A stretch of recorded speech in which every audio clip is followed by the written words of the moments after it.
Well, hello everybody. This is Ron, and I'm back with you with another episode of Empire Coins and Collectibles.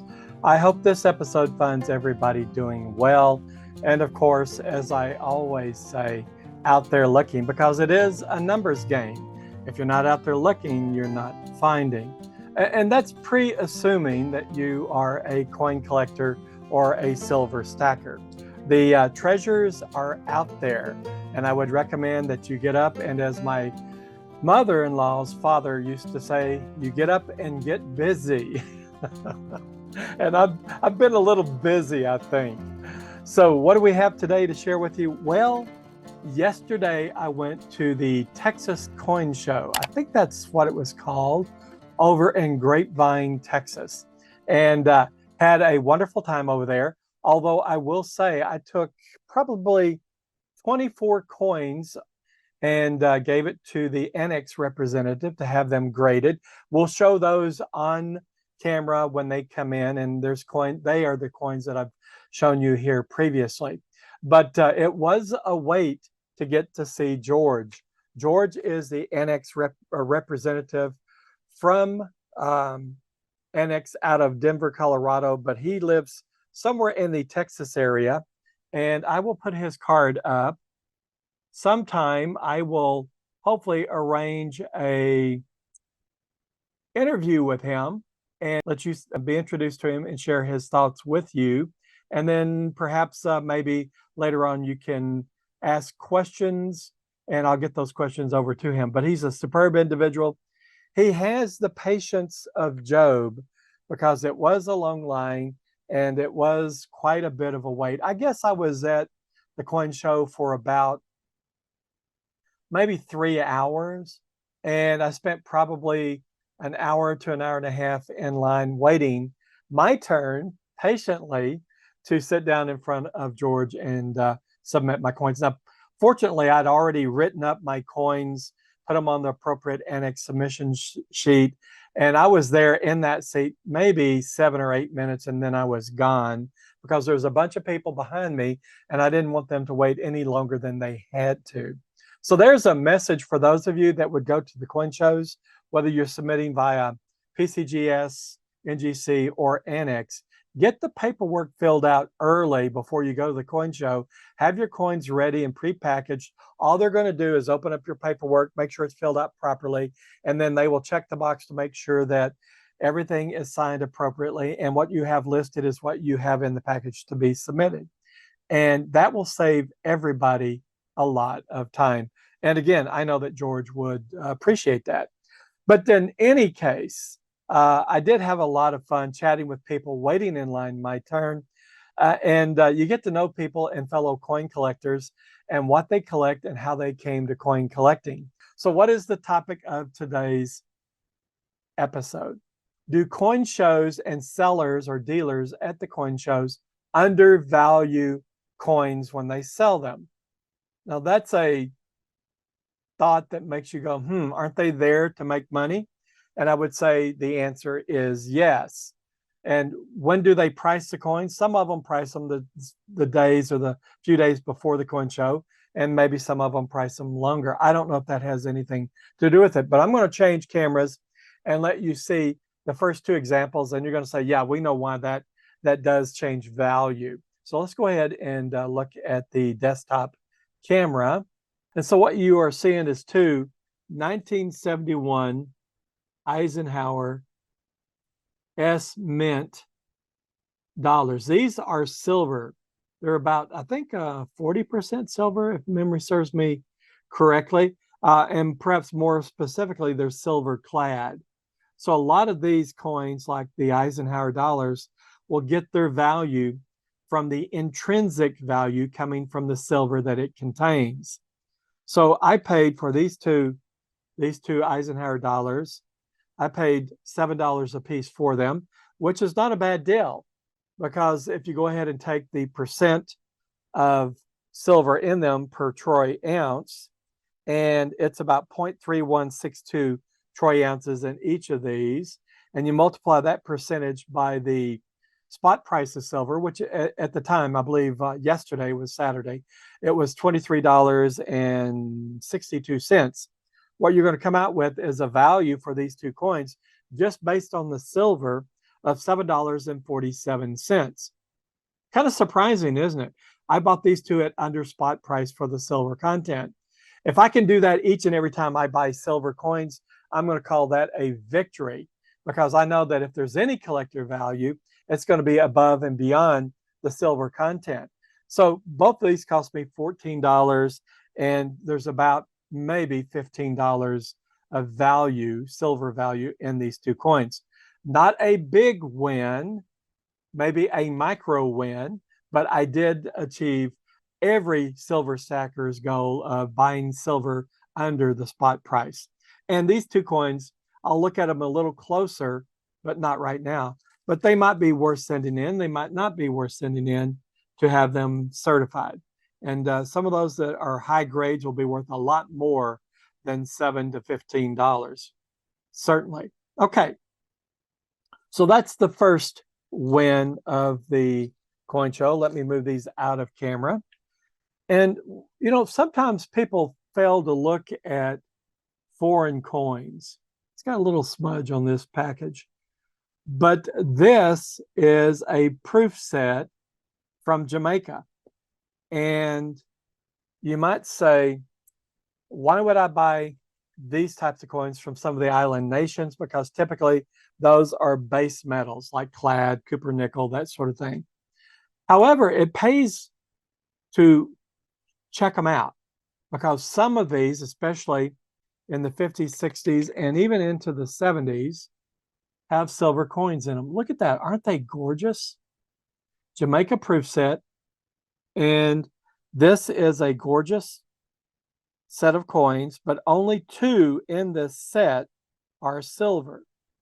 Now I'm going to pull this out so we can see it a little bit better and set the case aside. You know, these mints pay a lot of money in the cases, but it has a $10 coin, it has a $5 coin, whoops, and it has a $1 coin, and then it has 25 cent, 20 cent, 10 cent, 5 cent, and 1 cent coins. And these proofs are just exquisite. Look at these. If I get it to focus, look at that $10 coin. Look at the $5 coin. And look at the $1 coin. I'm going to flip it over and let you take the other side look. Look at that $10 coin.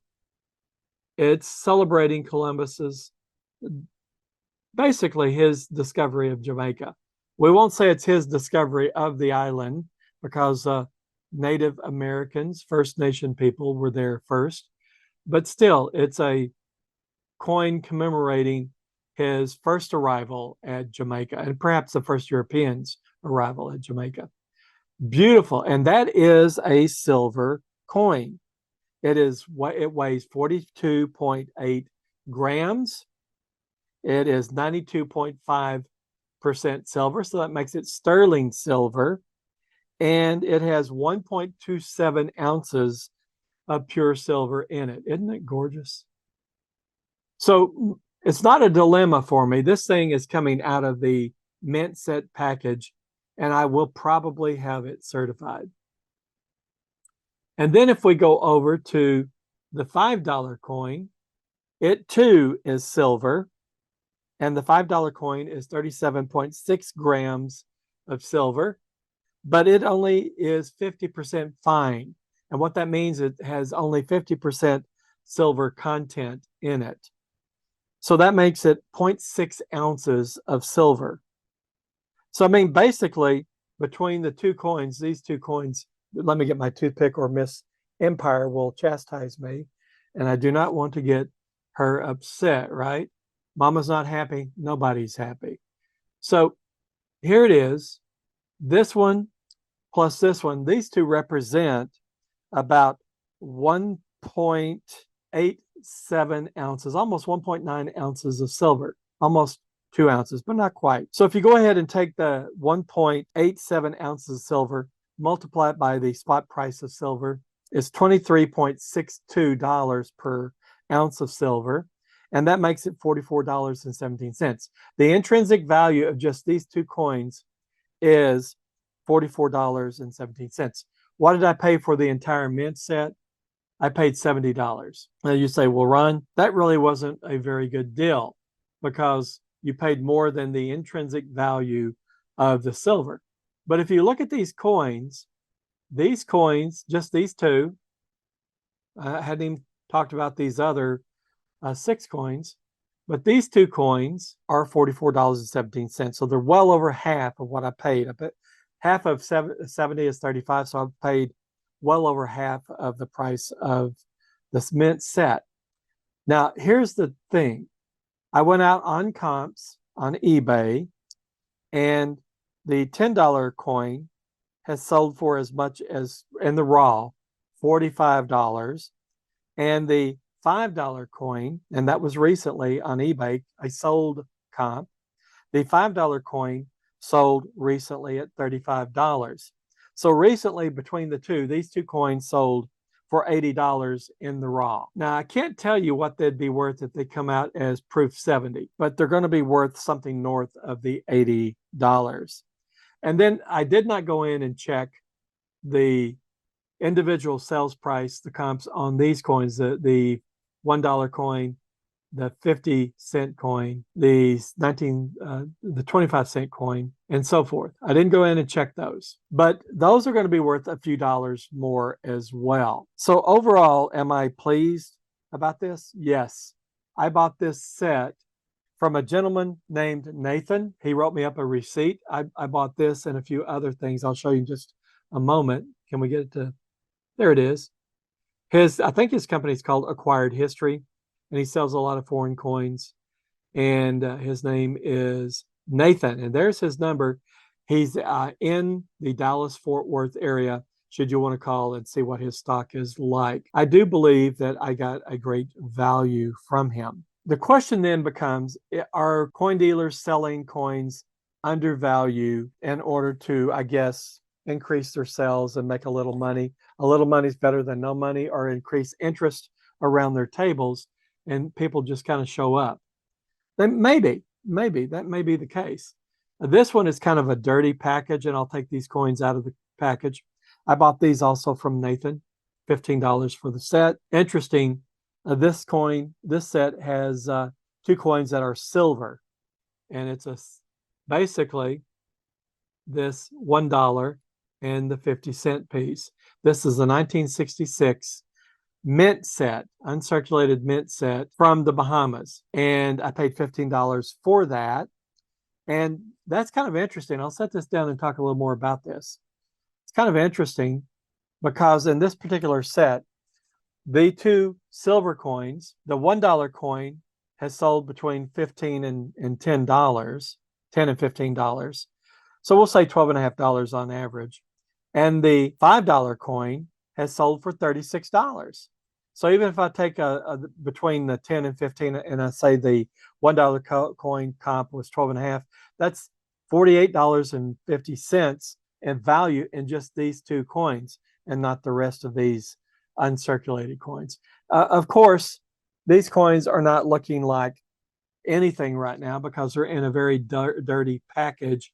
Somebody stowed it away and perhaps didn't protect the coin set as much as they should have. But it's an uncirculated set, and later on, maybe in a different episode, I will share with you what they look like in proper coin flips. Okay, so in other words, $15 is what I paid. The valuation on comps just on these 2 coins, not to mention the rest, is $48.50. So I would call that a win. Now, from a different dealer, his name is Jeff. He's with American Gold and Diamond Exchange. He's out of Tyler, Texas, and I bought these 4 coins. There's an Eisenhower W. There's a Jefferson. There is a Lincoln, and I want to share that with you because it was only $9, maybe undervalued quite a bit. And then there is an enhanced finish Walking Liberty, and I paid the most for that. I paid $84. I'll get into the rest of those coins in a different episode. But what I do want to share with you right now is the Lincoln cent from 1942. It has been certified as a PCGS MS65 red. And that little price sticker is actually from Jeff and his company. I paid $9 for this coin certified. Now, here's the question I would ask you.